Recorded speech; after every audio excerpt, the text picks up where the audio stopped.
Now I'd like to introduce our distinguished speakers. First, with a slideshow, is Steve Hunegs, who's Executive Director of the Jewish Community Relations Council. In November 2006, he was named Executive Director of the Jewish Community Relations Council of Minnesota and the Dakotas. Prior to becoming the Executive Director of JCRC, he was an attorney with Hunegs, Stone, Lenive, Kivas, and Thornton since 1996, where he litigated personal injury, wrongful death, and Federal Employers Liability Act cases. Before that, he was with the Minnesota Office of the Attorney General in the Consumer Division, where he litigated consumer protection cases. He organized the Minnesota Older Consumers Anti-Fraud Campaign with ARP and the Minnesota Crime Prevention Officers Association. Without further ado.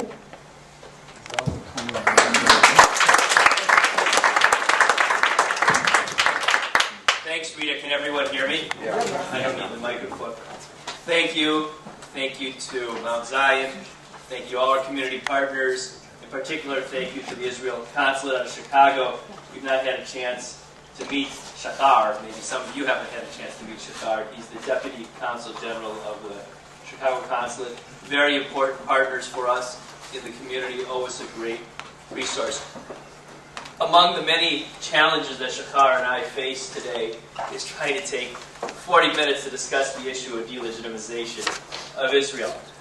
We're going to move fast. I'm going to move fast.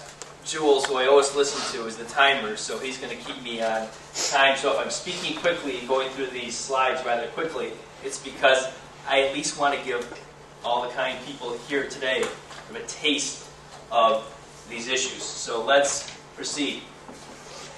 Let me start with this very important point. To criticize Israel is not to delegitimize Israel. All one needs to do is open the paper, any Israeli newspaper, to see the volume and sometimes the vituperation that's even present in the Israeli press. Israelis have no issue with criticizing Israel, so it's certainly not a form of delegitimization. Just today at Haaretz, the editorial was noting about Prime Minister Netanyahu, please do not conflate Iran with Egypt. All you're doing is introducing a destructive element or destructive tension into the relationship between Egypt and Israel. That's probably one of the kinder things that Haaretz has had to say about Prime Minister Netanyahu over the years. But my main point is to criticize Israel is not to delegitimize Israel. Not easy to say. So what is delegitimization of Israel? Let me offer two concepts. They're not original by me. I actually take this from former British Prime Minister Tony Blair, who's thought about this question. But he says one is questioning Israel's right to exist. And that's pretty straightforward. Number two is a more subtle point, and that is consciously or unconsciously refusing to accept that Israel has a legitimate point of view, whether or not you agree with it. So using that as a framework, I'm going to explore some of my own thoughts about delegitimization of Israel. It starts with the history of the Jewish people. You go back to the early church fathers, and you can read about the deicide charge that's leveled against the Jewish people. You look at this point. Jews are abandoned by God. That's the concept of supersessionism. The idea that the divinity of Jesus in the eyes of Christians replaces the Jewish covenantal relationship with God. When you buy into that concept, as history has shown, all sorts of dangerous things can happen because then you accept the concept that the Jews are doomed to wander the planet abandoned by God. Church architecture over the years, and I give credit to our wonderful friend Joanne Magnuson, who has done so much to combat anti-Semitism. I took this slide from her presentation, talking about the blinded and dejected synagogue is left with the empty vessel of the law, while the beautiful, triumphant ecclesia radiates nothing but truth and light. Judaism equals darkness, Christianity and other faiths equal light. Wonderful book out by Robert Wistrich about the history of anti-Semitism. I lifted that quote from that book. let's move ahead. I told you we're moving fast. 16 centuries later. In some respects, one of the great historians of modern times is Arnold Toynbee. But he had an attitude towards Judaism, which one might say is not progressive in the least.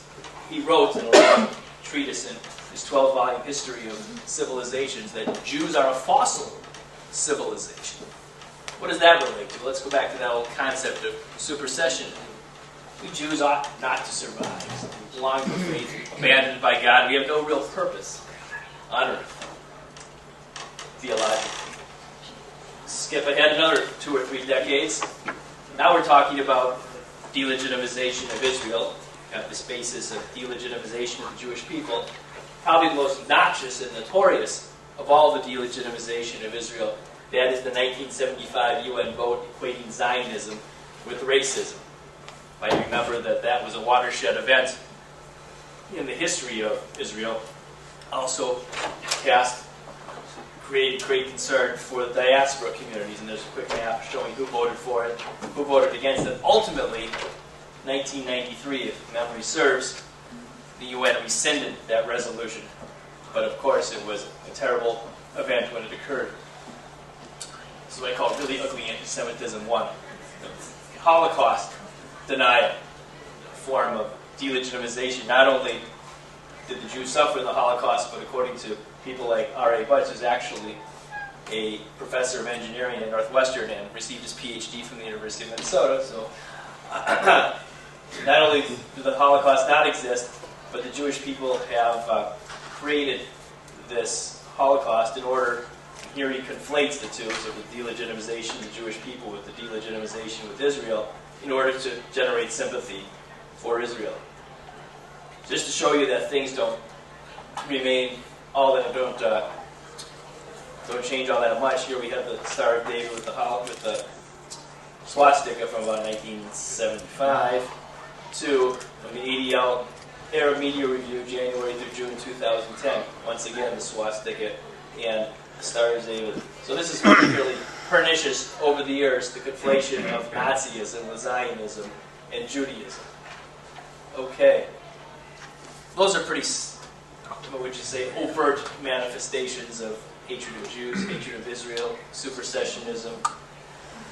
That said, as I said, this variant of Israel delegitimization is far more pernicious, more effective, and more subtle. And that is something that I would refer to as newer, more nuanced theological basis for opposing Israel. Now remember we talked about this concept of supersessionism, the idea that the Jewish covenant with God has been superseded by Christianity. Not many people say that anymore within Christian circles, but in the world of anti-Israel advocacy, there's sort of a subtle twist to the argument. And a document from December 2009 exemplifies it, and that is called Kairos Palestine. Kairos meaning in God's time, Palestine meaning Palestine. You can see some of the points about it. It's described as a word of faith, hope, and love. And the reason that it was issued because of the sense that Palestinians have reached a dead end because of Israel's occupation. A key point in Kairos Palestine is the only answer is a call for divestment, economic boycott of everything produced by the Israeli occupation. Now, it's such a key point because many churches throughout the world and church movements and umbrella church organizations where there are activists who oppose the state of Israel have sort of reached out to Kairos Palestine.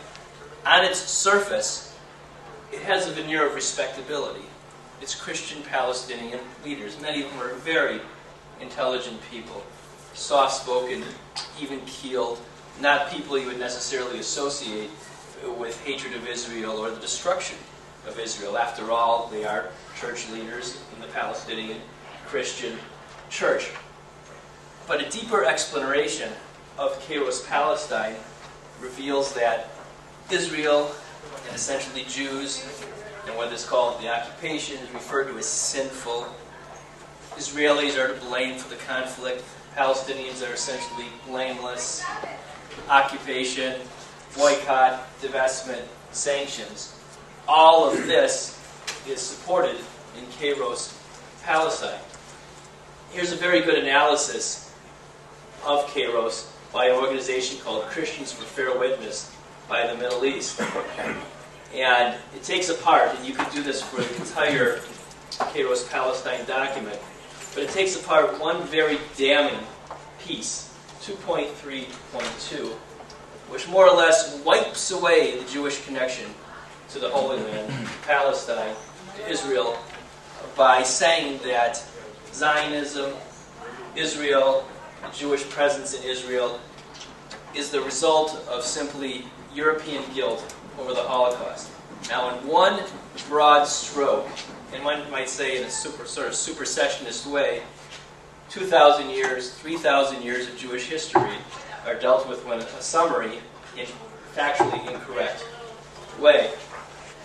Now, the Fair Witness document summarizes the rebuttal very well, and it says, quote, "The Jewish connection to the land is not based on fundamentalist or extreme biblical interpretations, but rather on significant history and spiritual connection going back 4 millennia."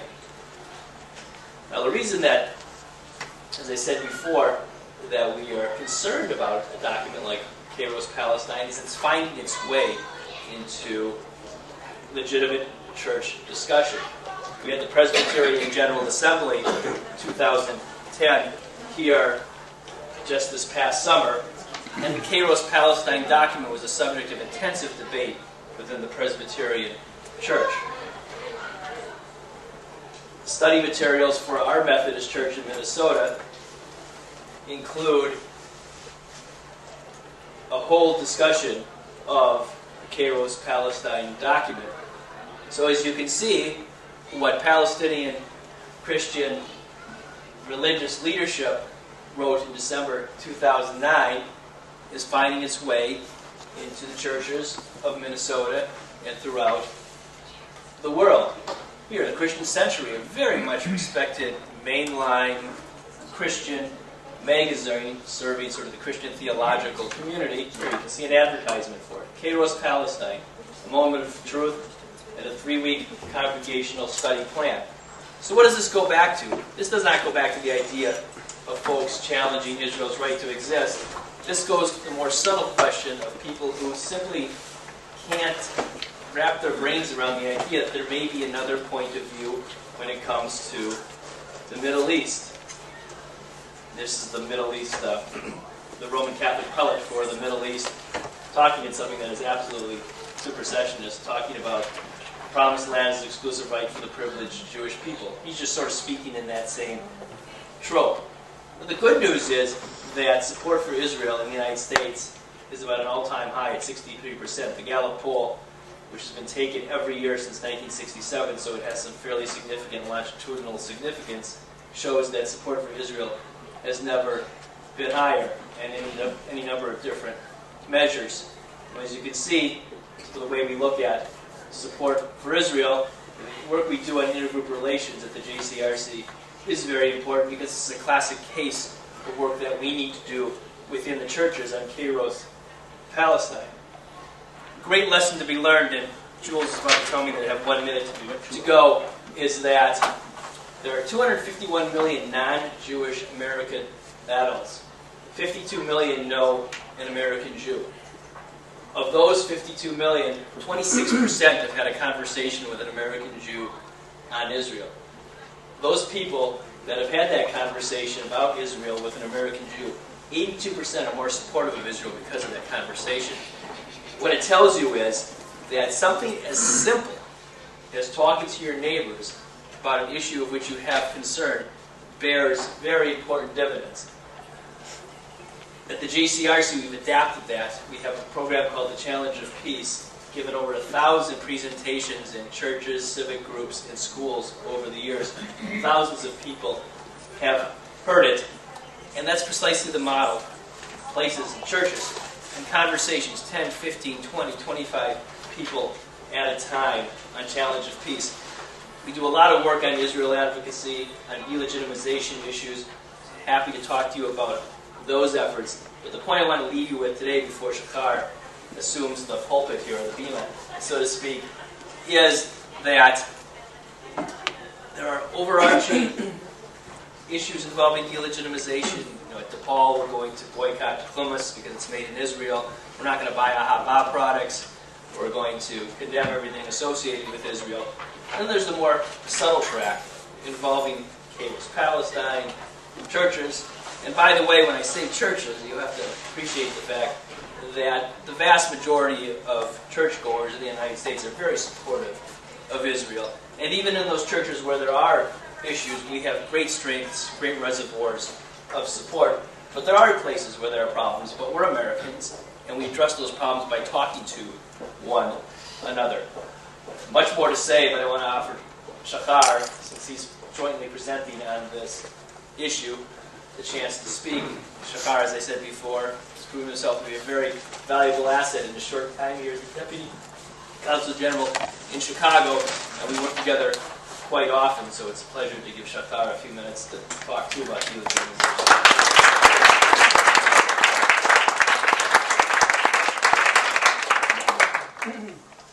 To introduce Mr. Shahar Arieli, he is Deputy Consul General of Israel and Consulate General of Israel to the Midwest.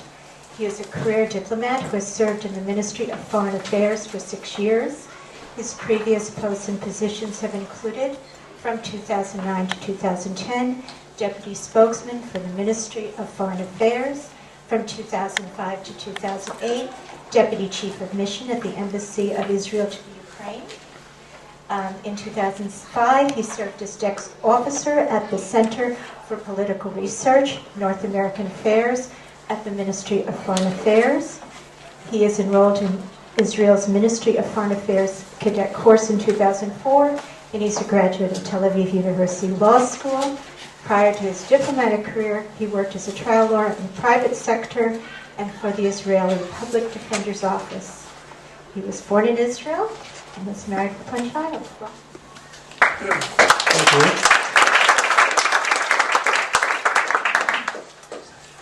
Thank you for the introduction, and thank you, Steve, for your kind words. Although regarding the introduction, I must say that that's the third time today that I'm feeling like in a plane crash, because every time you hear that, you see your life go before your eyes, and understand that is what happens in plane crashes.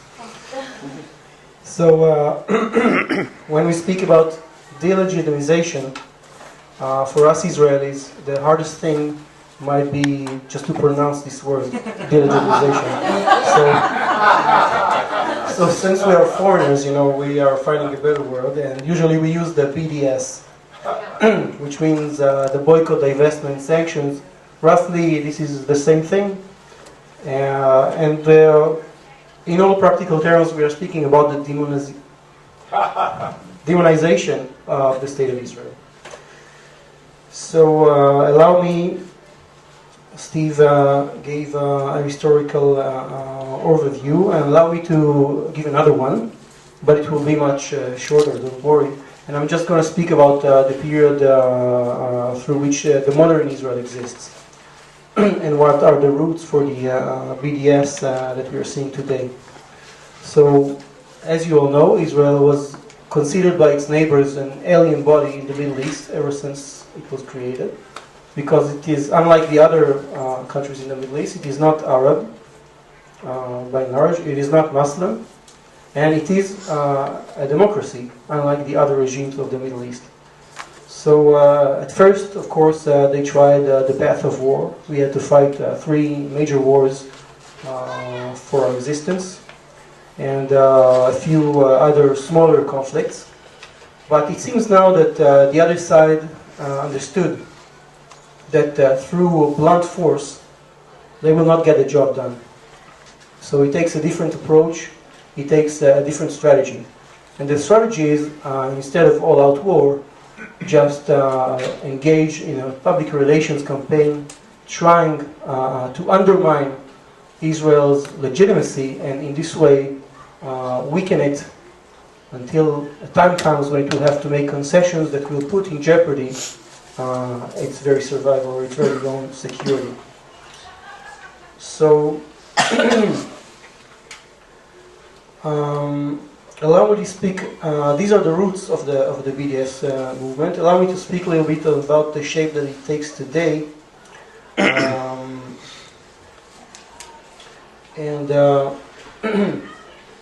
The main strategy is to present Israel as a violator of human rights. And one of the most successful arenas for the other side is the UN, and Steve touched that in his presentation. And can I just ask to put the slide that dealt with the UN, because it might help me. Sorry, it's the second time I find myself in this room when the other speaker is having a PowerPoint presentation, so I'm making a note for myself to get accepted to the 21st century. Thanks. So, what is the source of our problems with the UN?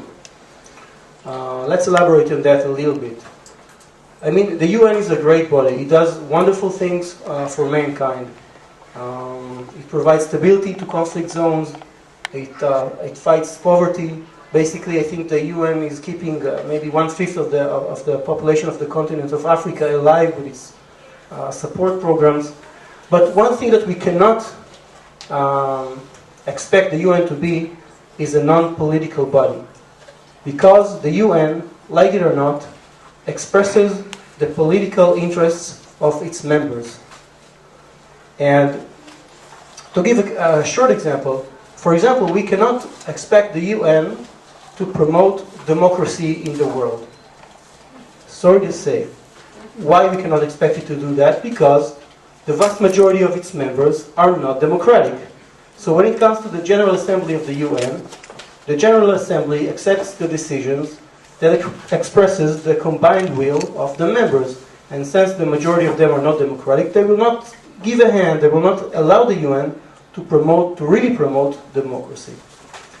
And this fact that the UN represents political interests of the members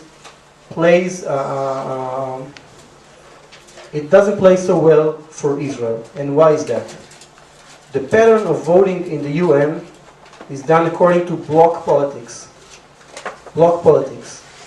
And when it comes to votings, we are, of course, in a disadvantage. Israel is one country, and we face more than 20 Arab countries, which are automatically against us. And not only that, the Arab countries are the strongest bloc within the bloc of the OIC, the Organization of Islamic Countries. We have more than 50 Islamic countries in the UN, and they're also automatically against us for that reason. But not only that, the biggest voting bloc in the UN is called the NAM movement, the non-aligned movement. Basically that means the countries of the third world. So roughly we're speaking about countries of Latin America, Central America, Africa, Southeast Asia. We are speaking about around 130 countries, the vast majority of the members of the United Nations, which is about 190. Don't get me, I mean, I might be wrong, but this is the number more or less. So out of 190 members, we have 130 members of the NAM movement. And the biggest bloc within the NAM movement is the Arab and Muslim states, 50 states. And the other states need them to promote their own agenda. So they have no problem in supporting the Arab and Islamic states when it comes to voting against Israel. That's why votings against Israel have an automatic majority in the United States. And why should, I know, Brazil or Venezuela, why shouldn't they support an anti-Israeli decision? It costs them nothing. Well, it gives them great benefit to support the Arab and Muslim states because they will need them when it comes to their issues. It's you'll scratch my back and I'll scratch yours kind of approach. And maybe the most vicious body when it comes to anti-Israeli decision is the United Nations Council on Human Rights. That is the council that was behind the notorious Goldstone report This is a council which is controlled by the automatic majority within the US and within the UN, and they have no problem in issuing many anti-Israeli decisions. In fact, the UN Council on Human Rights deals more with Israel than with all the other countries of the world put together in terms of their decisions. And you know, I agree right offhand that Israel is not perfect. But whatever you say about Israel, for sure Israel is not responsible for more than 50% of the violations of human rights in the world. And that is the impression that you get if you read the UN Council on Human Rights decision.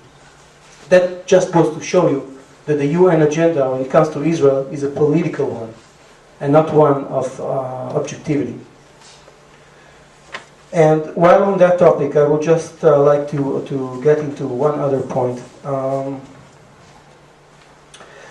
One area which is until now highly effective when it comes to delegitimization of Israel is what we call now lawfare. Okay, there used to be warfare. Like I said, that's what the other side tried to do for many years. It was unsuccessful. Now we have lawfare, meaning using international law as a tool to discredit Israel. And the main argument that we are encountering all the time is that Israel hurts civilians. Israel is violating human rights. Israel is using disproportionate force, and so on. Now, you know, war was never pleasant, but it used to be fairly simple. You had two armies, you had soldiers in uniforms, you knew who your enemy was, and you did your best to defeat them. Now we see a different kind of war. We see, usually in most of the conflicts, we see an army on the one hand, it might be the IDF, it might be NATO, and on the other hand, you see the terrorists. They are not in uniforms, they are operating from behind the backs of civilians. Instead of the most basic principle of distinction between army personnel and civilians, the terrorists are using the opposite principle. Instead of trying to distinguish themselves from civilians, they are trying to blend in to the civilians. And in this way, they win no matter what happens. If the IDF, if the other army cannot hurt them because it cannot identify them, they win. If the army hurts them, and in the process we have collateral damage because there is no other way, because they are using civilians as human shields, then they also win, because it's a public relations victory. So this is the problem that we are facing now. And just, I don't know, I'm good at throwing facts, so let me throw one. While being on the plane to start my mission here in the US, I read USA Today. And I saw an article about NATO armies in Afghanistan. And the article was fairly simple. They said that NATO is very proud of its achievements because in the last 6 months they managed to reduce civilian casualties, collateral damage, to the number of only 500. Now that is more than the collateral damage that was caused in the last campaign in Gaza.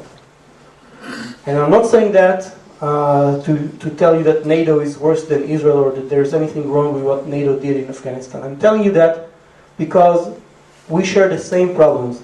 Any Western army that fights terrorists that are using civilians as human shields have the same problem of collateral damage. Let me jump to, I will just make it very briefly, let me just to some local expressions of BDS that I've encountered in my short time here. Because there are different strategies for different problems. So let me give you two examples. And one of them is the hummus thing at the pole that Steve mentioned. In that case, we had the student organization, Students for Justice in Palestine. Again, I don't know who finances them, but it's clear what are they trying to do. And they try to boycott this plate of hummus, and it might look ridiculous, just a plate of hummus, right? What does it mean? But it means something. And this attempt immediately got the public relation, the media's attention in the Israeli press. I'm sure not only in the Israeli press. So it was serious, and our approach was to engage the management of the university. The Jewish Federation, of course, did that. We did that as the consulate. And I think one of the strongest arguments were to use what objective bodies have to say about Israeli policy. So we used the words of the U.S. Supreme Court Judge Elena Kagan that said that Israel is the country when you have the strongest rule of law. We had the words of other universities that rejected BDS campaigns, and that was helpful for the poll to see. And we had the example of the U.S. Congress.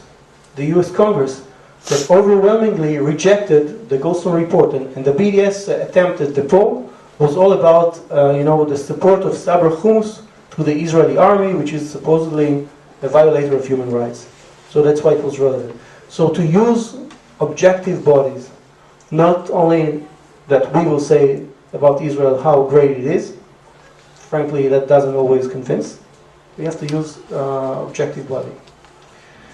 Let me jump to the other example, different strategy, and that was an ad campaign that was promoted at the Public Transportation Authority of the city of Chicago. They didn't pay a lot of money for that, but they published ads on the city trains.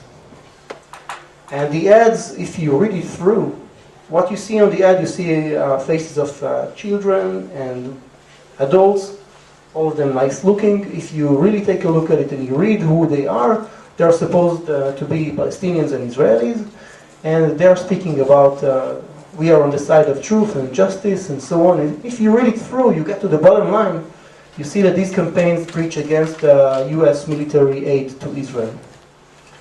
But since the volume of the publication was very small, and since the message was vague, and we assumed that very little people will read it through and understand that this is something against Israel, we decided not to react. Because we thought that if we will react in a counter-campaign, it will catch the eye of the press, and it will make the headlines, and that will give the BDS movement what it wanted. So we did nothing, it caught really zero attention, and it went away until the next time. So that was just two examples. And I think the bottom line is that if we are aware, and if we work together, the Jewish community and the official Israel, we can come up with the answers. And most of the BDS attempts in the US until now were unsuccessful. Well, basically that's it. Thank you for your attention.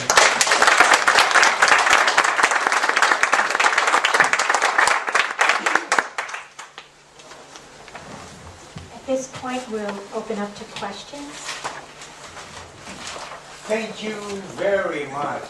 Thank you both speakers. They were very clear.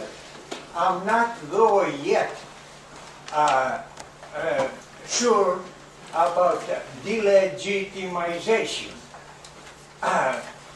Regardless, approximately I understand that is something that will be done. And this I understand, and correct me please if I am right, that could come from the United Nations. Is this correct? The United Nations is used by those elements. You're talking, I think what he's asking, and correct me if I'm wrong, you're asking is there some way for someone to say Israel no longer has a right to exist? Is that what you're asking? If delegitimization means the cease to exist of Israel, where else could come? Only from the United Nations. But Israel will continue to exist, and it will exist. If this vote will come through in the United Nations, what would be the reaction, the Israeli reaction? Shahar. I mean, there's nothing new about that. You should know that the General Assembly of the UN, like I said, there is an automatic majority there, and every year they accept more than 20 anti-Israeli decisions. at the General Assembly. Most of them are just a piece of paper, and but it's mainly done to get the media's attention and basically just to use it as a PR campaign against Israel, and it might have its implications on the long term. As a word of comfort, it's always important to remember the great strength of the American relationship with Israel. The United Nations means something, there's no question about it, as Shahar was saying. But also the Congress of the United States and the American people mean a lot, and some folks might recall the result of the 75 vote on the United Nations and Israel when Mexico made the mistake of voting in favor of the resolution and ended up as practically a pariah nation in this country because of its vote. And our community did its part by saying, well, listen, if you're going to say that Israel is a racist nation, we simply won't travel to Mexico anymore, which catalyzed something of an issue with Mexico and the United States. The point there being the United Nations is important. I think we are very important too, and the work that we do on the ground in support of Israel and democracy is very critical. Just one more point. On that note, we must distinguish the General Assembly of the United Nations, which is harmful but doesn't have teeth. They can't enforce their decisions because it wasn't given any teeth, because it was understood from the beginning that it will be political. But the UN Security Council does have teeth, and this body does not accept anti-Israeli decisions in many ways thanks to the support of the US that plays a major role. I think what they're saying is that at the moment there is no threat that that Israel will be literally told you don't exist anymore. If that's what you're asking. Thank you. I have a question. You're both trained as lawyers, and one of the things that's thrown around all the time, I don't know if you have the basis to speak to this, that Israel is supposedly violating international law. This is a favorite of, Israel bashers, but even they don't know what they're talking about. And recently I've tried to educate myself about specifically the Geneva Conventions. And I'd like to know where is it written, and in what conceivable way is Israel in fact violating or going against international law? In what sense? The occupation. There are several arguments which are being made. We can't deal with all of them, but let's deal with one. For example, I mentioned this lawfare issue, using law as a weapon. So one of the arguments that you encounter is that Israel is using disproportional force. Regarding the Gaza campaign, okay, I don't know, 10 Israelis were killed and 1,000 Palestinians. So this is disproportional force. And they know that the principle of proportionality does exist in international law, but they are twisting it. The principle of proportionality doesn't say that you have to kill as much of your enemies as they are killing you. This is completely a distorted idea. What the principle of proportionality means, it's not about the casualty numbers of either side. It means that the military commander in the field must consider the military advantage that it can get from a certain action to the possible cost in collateral damage. So,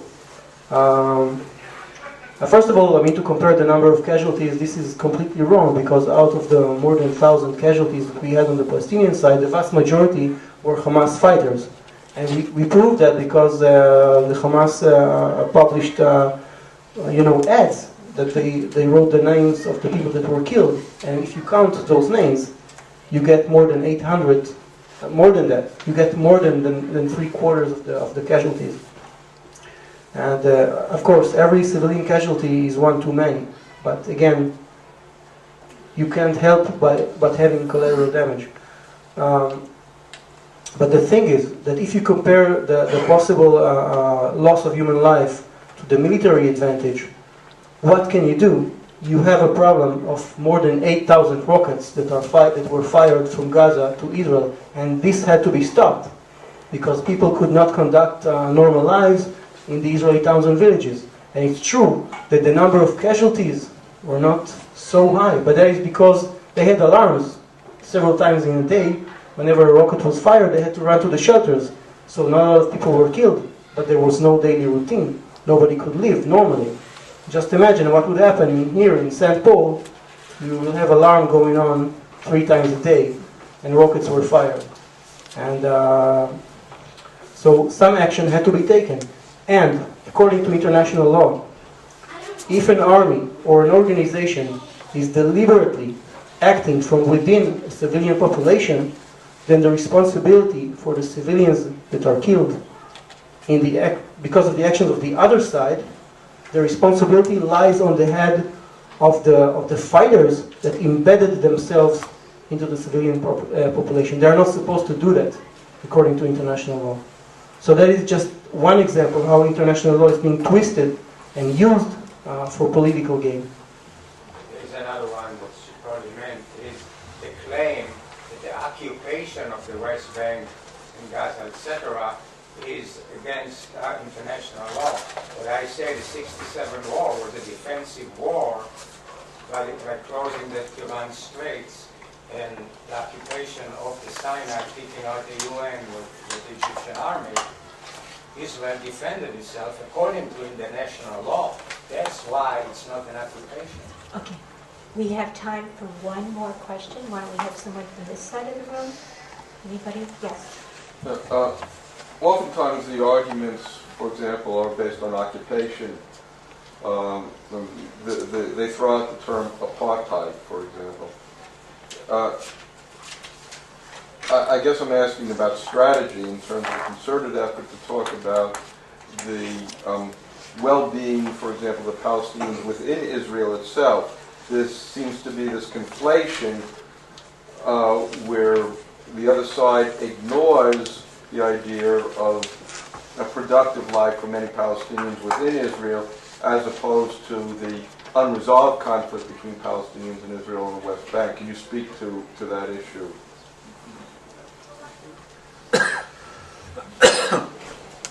Okay. I now have 30 seconds, so I don't know who is counting, but should activate the stopwatch. So, look, I mean, usually the apartheid rhetoric is just that, it's rhetoric. Whoever says that may know something about apartheid, but they certainly don't know anything about Israel. And the issue of Israeli Arabs, of course, that's a good point to make. Look, let me just give you one example. In the votings for the Knesset in 2006, we had several Arab parties and leaders that were approved as candidates to the Knesset, although they supported Hezbollah in the war of 2006 and Hamas at the Second Intifada. They said phrases like, we support the glorious resistance of the Hezbollah, or we support the glorious resistance of our Palestinian brothers. This resistance was rocketing of Israeli towns and villages by the Hezbollah and suicide bombers during the Second Intifada. And there is a clear law in the Israeli textbooks, like in many other countries, that you cannot run for parliament as a list or as a candidate if you actively support a belligerent side against the state of Israel, and other articles like that. But the Supreme Court of Justice ruled that this article should be interpreted very extremely. Only in very, very extreme cases you can prevent somebody from running to the parliament. So you had Arab members of Knesset which actually supported terrorist organizations that acted against the state of Israel. And that just goes to show you how far are we from this concept of apartheid. We cannot be further away from that. I I would like to take the opportunity, I'm sure we have millions of questions more, but I would like to take the opportunity to thank all of you for attending, and especially our distinguished speakers today, Deputy Consul General Shahar Arieli and Steve Hunegs, Executive Director of JCRC, for joining us and talking not only about the delegitimization of Israel, but as you pointed out, the demonization of Israel. Thank you all very much.